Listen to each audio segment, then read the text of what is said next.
I think we've done 8 border crossings. And we finally made it here. The sun is even close to setting. It's like 70 degrees out. We left home to travel the world and brought work with us. Follow the journey as we immerse ourselves in cultures around the globe and inspire others to do the same. We're Brandon and Erin. Subscribe and stay tuned. In order to save thousands of dollars on our rental car, we decided to return our car where we picked it up in Puerto Montt. We drove 2,171 kilometers from Ushuaia to Bariloche, making stops at a campsite outside of Comandante Luis Piedrabuena.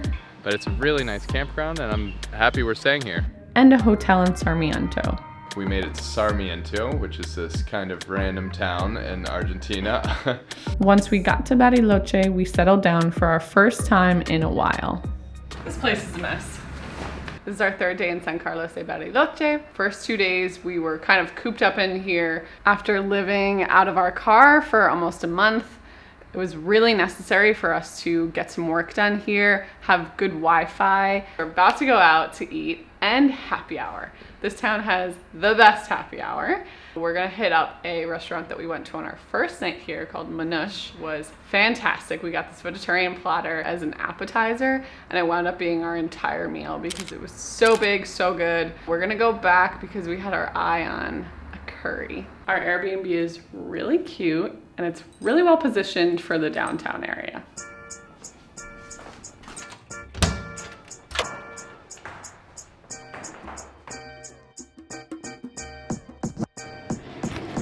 This is our patio.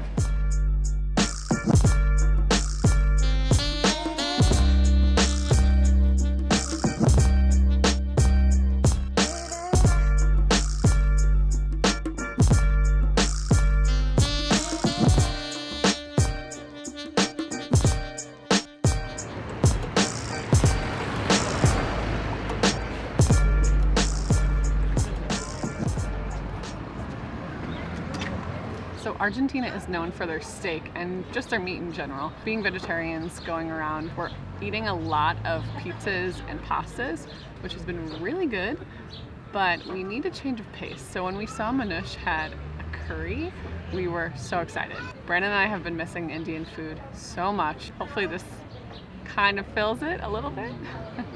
It smells so good. Let's see. Do you like it? I'm not good at food reviews. That's why we never do them on this channel.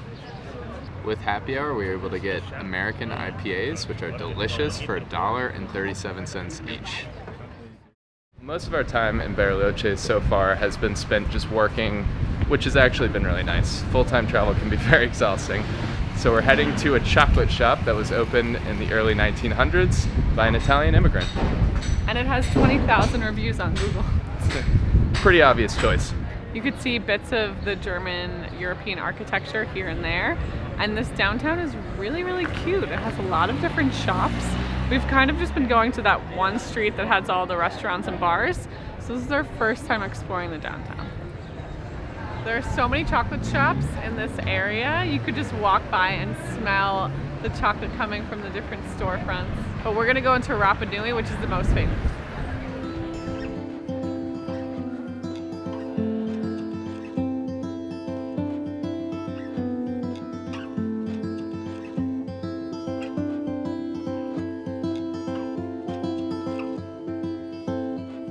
It has different sections, like this is the ice cream section, this is the section that has chocolate flavored things, jam and marmalade and beer and liquor, and then this section seems like it's true chocolate.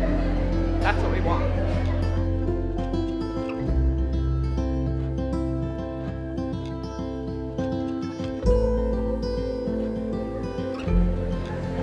Now this looks like it's the restaurant.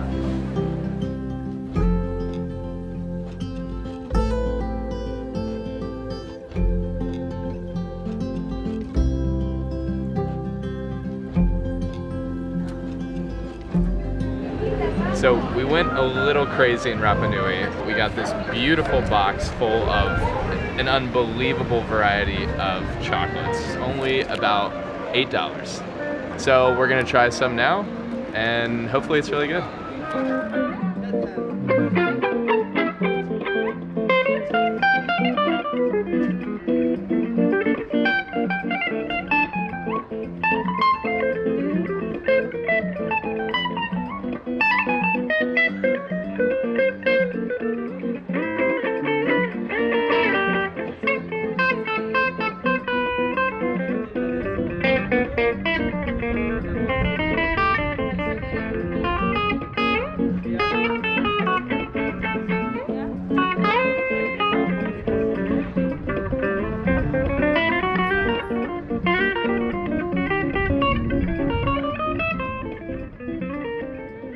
We are in Centro Cívico, which is the main square in Bariloche, and it really feels like you're in this weird utopian German world or something.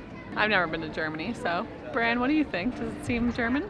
Bariloche has an interesting history, especially a German history. So in the late 1800s, German immigrants came to Bariloche specifically because there was a German immigrant that had come here, set up a shop called La Alemán, which is called the German. Other German people just came and settled here. So there was actually quite a community. Because of that, after World War II, many Nazis and Nazi sympathizers fled to Argentina, specifically to Bariloche. The president of Argentina at the time, Juan Perón, was a Nazi sympathizer, so he was able to sneak a lot of the Nazis over, one of which was Erich Priebke, who actually lived here for 50 years before anybody found out that he was a Nazi. It was an American reporter that came down and exposed him, and he was actually extradited back to Italy to finally stand trial for his crimes during the war, which included putting over 300 people to death. That's a pretty crazy history. They say there was more Nazis here, but we don't really know.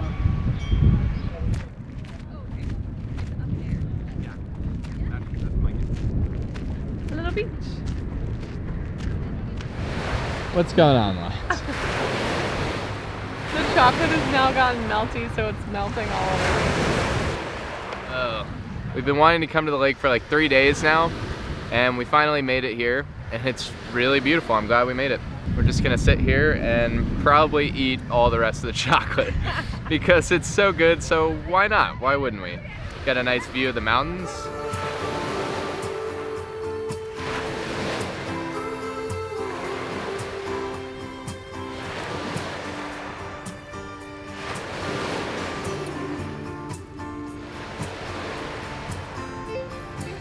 It's hard to believe that Christmas is less than 3 weeks away, and we're sitting on a beach at 6:30 p.m. The sun is even close to setting. It's like 70 degrees out. It just feels lovely.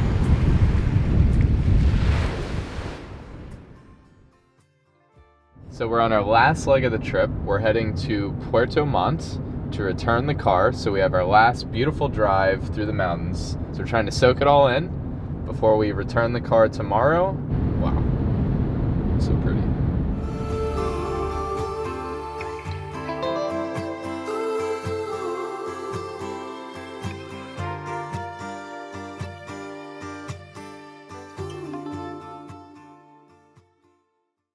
We are now in Chile, and I think we've done 8 border crossings. So each time you go in and out of the country via car, you have to go through customs for the country you're leaving and the country that you're going into. So we've kind of gone through 16. Finally, we just had our last border crossing. We've been carrying around our passports and these car rental papers, clutching onto them, making sure nothing happened to them. It's funny, this is the only border crossing, and it happened to be our last, that they had to take everything out of the car. They were opening up all of our bags. Thankfully, the car is clean because last night we got rid of a bunch of stuff that we didn't need. If we had to be checked, I think today was the best time to be checked. Absolutely. So now we are just on to Puerto Montt.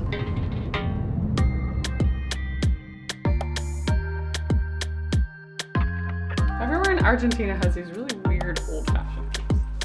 Like that's where Santa's gonna live. Yeah.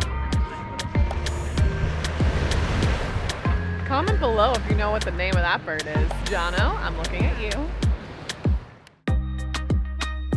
It's honestly crazy walking around here because I feel like I'm walking around a mini city. We've never been to an inauguration in our own country, but when we found out that we were going to be in Buenos Aires for their inauguration, we figured we'd have to come and see some of it. This was one of the best meals in my entire life.